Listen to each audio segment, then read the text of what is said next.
오늘 우리에게 주신 하나님의 말씀은 누가복음 13장 24절로 28절입니다. 제가 말씀을 봉독해 드리겠습니다. 좁은 문으로 들어가기를 힘쓰라. 내가 너희에게 이르노니 들어가기를 구하여도 못하는 자가 많으니라.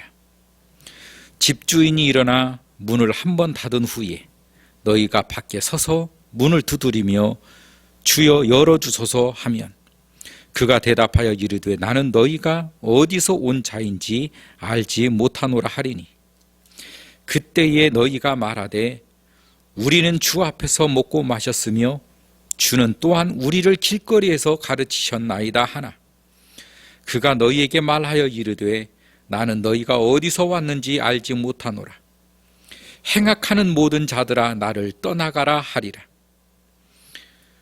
너희가 아브람과 이삭과 야곱과 모든 선지자는 하나님 나라에 있고 오직 너희는 밖에 쫓겨난 것을 볼 때에 거기서 슬피 울며 이를 갈리라. 아멘. 주님께서 예루살렘으로 가시다가 어떤 사람이 주여 구원을 받은 자가 적습니까? 이렇게 물을 때 대답을 해 주신 말씀입니다. 좁은 문으로 들어가기를 힘쓰라. 우리가 사회를 살아가면서도 이 사회에서도 좋은 자리 또 존경하는 자리는 많은 사람이 들어갈 수 있는 자리가 아닙니다. 누구든지 할 수 있는 자리도 아닙니다. 그래서 서로 그 자리를 가기 위해서 공부를 하고 스펙을 쌓고 또 나름대로 실력을 갖추어서 겨우겨우 그 자리에 올라가곤 합니다. 우리가 다 아는 법조인이 되는 길도 쉽지가 않고요. 국회의원들이 되는 것도 쉽지가 않고 장관이 되는 것도 쉽지가 않고 의사가 되는 것도 쉽지 않습니다. 뿐만 아니라 이 사회에서 성공하는 것도 쉽지가 않습니다. 그렇기 때문에 이 사회는 그렇게 높은 자리에 올라가기 위해서 나름 열심히 공부를 하고 스펙을 쌓아서 들어가려고 노력들을 합니다. 주님께서도 역시 마찬가지입니다. 좁은 길로 가라고 말하고 있습니다. 왜 주님께서는 좁은 길로 가라고 말을 했을까요? 오늘 이 사람들이 하나님을 모르는 사람이 아닙니다. 하나님을 믿고 있는 사람들입니다. 그런데 그들에게 말하기를 좁은 길로 가라. 그러면 많은 사람들은 어떤 길로 갔을까요? 넓은 길로 갔겠죠. 넓은 길이란 어떤 길이겠습니까? 하나님의 말씀을 자기의 편한 방식으로 해석해서 자기식의 신앙생활을 하는 사람들을 말하는 것입니다. 하나님의 말씀을 붙들고 살아가기엔 자기에게 손해가 있을 것 같은 분위기, 자기에게 손해가 있을 것 같은 신앙생활, 그렇기 때문에 하나님의 말씀을 적절히 혼합하여 하나님을 안 믿을 수는 없고 하나님을 믿는 길에 적절한 혼합이 들어가는 것입니다. 그래서 주님께서 말씀하시기를 너희들이 차든지 덮든지 하라. 너희들이 차지도 아니하고 덮지도 아니하고 미지근하게 되면 내가 너희를 내 입에서 내토하게 될 것이다. 오늘 이 말씀은 우리에게도 적용이 되어야 되는 것입니다. 우리가 신앙생활을 하는데 정말로 하나님의 말씀을 붙들고 우리가 믿음의 삶을 살 때에 우리가 세상의 쾌락을 누리지 못하고 또 하나님의 모든 사명을 감당하고자 할 때에 내가 좋아하는 나의 인생을 살지 못할 것 같은 그런 불안감과 또한 그런 어려움들을 우리는 해소하기 위해서 세상과 적절히 타협해서 신앙생활을 하려고 하고 있고 또 하고 있습니다. 지금 당장 내가 신앙생활을 적절히 타협한다고 해서 나에게 하나님이 천벌을 내리시지는 않기 때문에 사람들이 대부분 신앙생활을 편하게 하려고 하는 것입니다. 신앙생활은 편한 것이 아닙니다. 왜냐하면 끊임없이 사탄과의 싸움, 원수마귀와의 싸움이 있기 때문에 우리의 신앙생활은 전쟁이라고 우리가 볼 수가 있습니다. 항상 믿음의 싸움 속에서 승리해 나가며 살아야 되는 것입니다.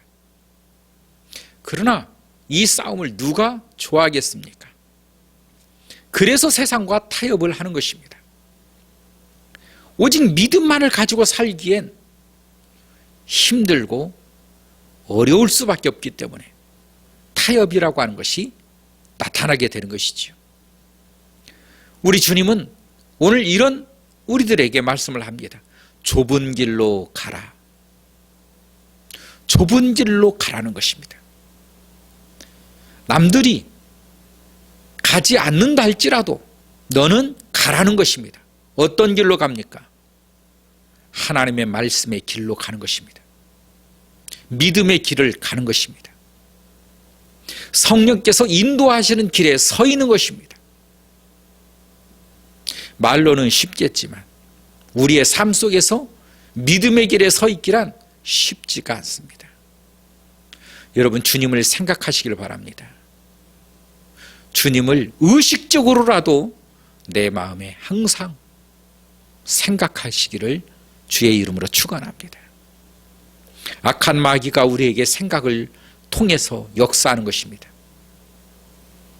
사울도 그랬고 또 예수님을 팔아넘긴 가룟유다도 그랬습니다.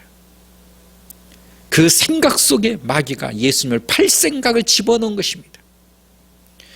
사울의 그 생각 속에 악신이 들어가는 것입니다. 결국은 어떻습니까? 그들의 인생은 파괴되는 것입니다. 그들의 모든 삶 자체가 파괴되는 것입니다. 사탄은 우리를 이렇게 파괴하기 위해서 끊임없이 우리의 빈 틈을 노리고 있습니다. 바로 그 모든 일들 속에서 믿음으로 사탄을 무찌르고 나아가는 것, 사탄의 싸움을 결코 피하지 않는 것, 사탄과의 타협하지 않는 것, 이것이 믿음인 것입니다. 사탄과의 타협은 정녕 오늘날만 있는 것이 아닙니다. 예수님 때만 있었던 것도 아닙니다. 에덴 동산으로부터 시작이 되었습니다. 사탄이 뱀을 통하여 하와와 타협을 이룹니다. 분명하게 선악과를 따 먹지 말라고 했는데 타협을 합니다. 먹는 날에는 네가 눈이 밝아져서 하나님처럼 될까 봐 하나님이 너를 선악과를 따먹지 못하게 했다. 그거 믿지 말고 먹어라. 적절한 타협을 이루어서 선악과를 따 먹게 되는 범죄를 저지르고 맙니다. 주님께서 우리를 돕지 아니하시면, 주님이 나와 함께하지 아니하시면 여전히 사람들은 적절한 타협을 원하는 것입니다. 여러분, 이 적절한 타협이 우리를 죽인다고 하는 사실을 인지해야 되는 것입니다. 타협에서는 안 됩니다. 믿음을 고수해야 되는 것입니다. 이것이 좁은 길로 나아가는 길인 것입니다. 믿음으로 살아가야 되는 것입니다. 믿음의 생각을 하시길 바랍니다. 사탄은 믿음으로 이기는 것입니다. 주님은 믿음으로 섬기는 것입니다. 천국은 믿음으로 가는 것입니다. 믿음이 승리하는 것입니다. 여러분에게 충만한 믿음의 역사가 오늘 또 여러분의 삶 가운데, 여러분의 믿음 가운데, 여러분의 신앙 가운데 충만할 수 있기를 주의 이름으로 축원합니다. 기도하겠습니다. 살아계신 하나님, 오늘 또 우리 가운데 역사하셔서 믿음으로 살게 하시고 믿음의 은혜로 주님을 바라보게 하여 주옵소서. 좁은 길로 선택하게 하시고 넓은 길, 타협의 길을 과감히 벗어버릴 수 있도록 인도하여 주옵소서. 예수님의 이름으로 기도하옵나이다. 아멘.